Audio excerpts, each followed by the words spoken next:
Good afternoon, boys and girls, and welcome to another service video.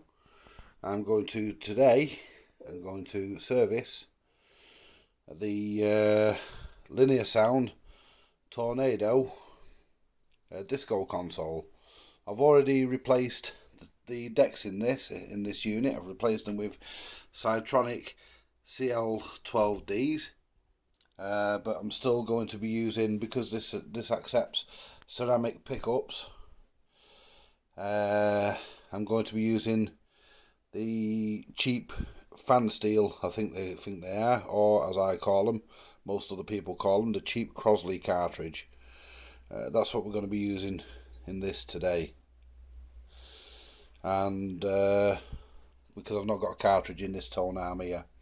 This one's got a brand new cartridge in. But I had to order the cartridge to get the cartridge clip, because I haven't got another one of these clips, so I had to order a whole cartridge just to get one.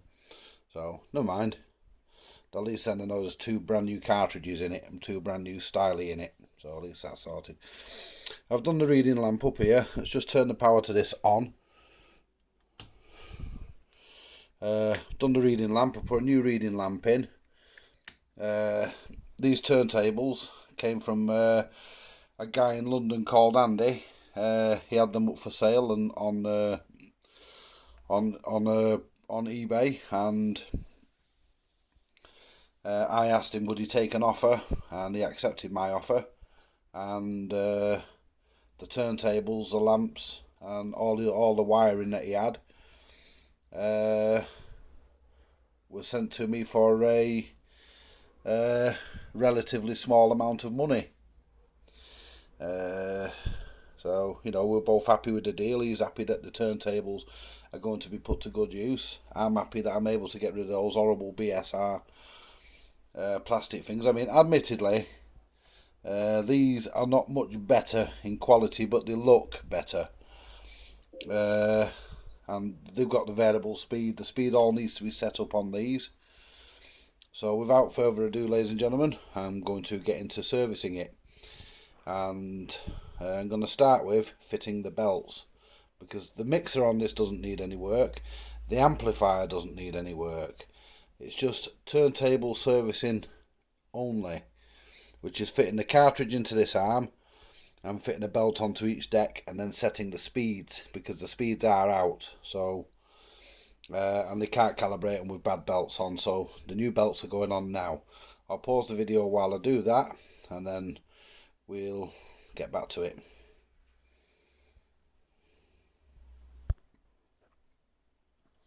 Well, that's the belts installed. Now it's time to play a record on this and see what it sounds like.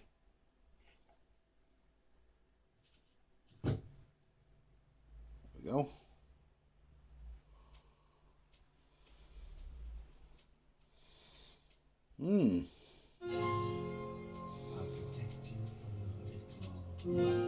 Really? Right. Well, that is running nice, and the speed is pretty much bang on, or as bang on as is possible to get it.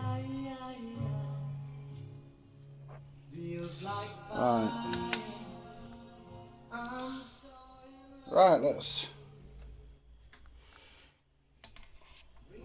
go for an LP, if I can ever find the hole, pardon the expression. There we go.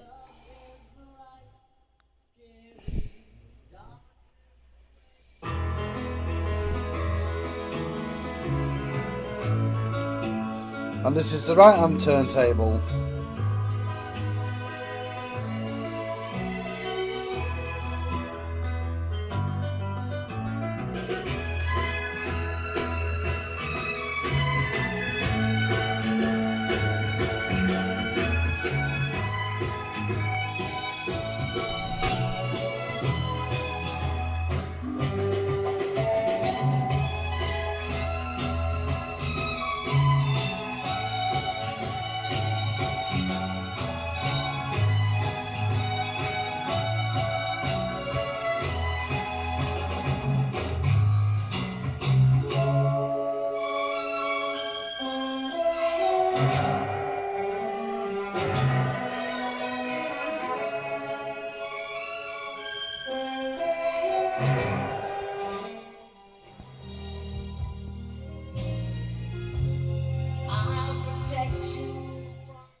variable speed works. I know it works on that one there because I tested it before.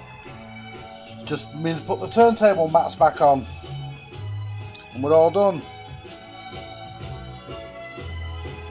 Makes a difference with 2 new drive belts on it though. They're brilliant. They're brilliant now, them. And also what I did is just take this LP off for a second. Also what I did, I also fitted blue LEDs into here. Because I didn't want to, there used to be neons in there. Used to be a neon in each one. And I didn't want to run 240 volts up to the turntable just to power 2 neons. I mean, this thing hums enough as it is. So, you know, I didn't want to bring any extra AC up,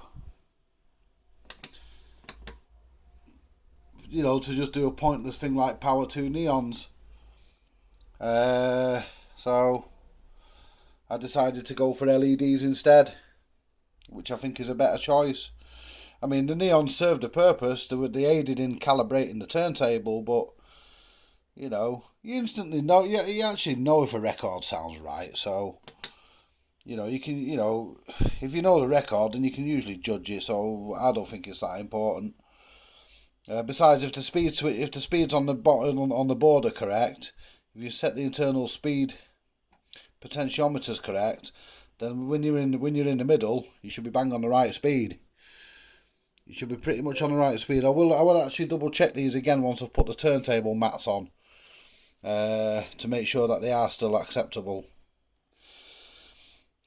I mean, I don't expect to get them bang on, but you know, like I say, a big thank you to Andy in London for sending me these turntables down and the reading lamps and all the wiring. I didn't need all the wiring, but he still sent it anyway, and it will get used at some other point.